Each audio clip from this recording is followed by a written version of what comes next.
Apat na simpleng diskarte ng mga kuripot kaya sila yumayaman. Una is alam nila ang priorities nila. Alam nila na importante mabili muna na nila yung needs nila bago sila pumunta sa luho or wants nila.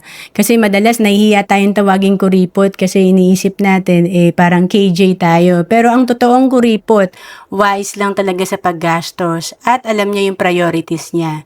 And then pangalawa, low-key diskarte. Ito yung talagang mas gugustuhin mo na simple ka lang kaysa yung wala kang utang. Kasi yung mga iba bongga nga pero baon pala sa utang.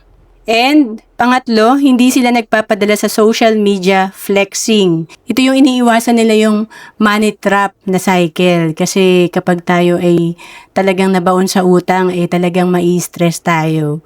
So, kahit na marami kang nakikita na pwedeng pagkagastusan or gayahin sa social media like travel or flexing ng mga bagay, mas gusto mo yung simple ka lang at tahimik.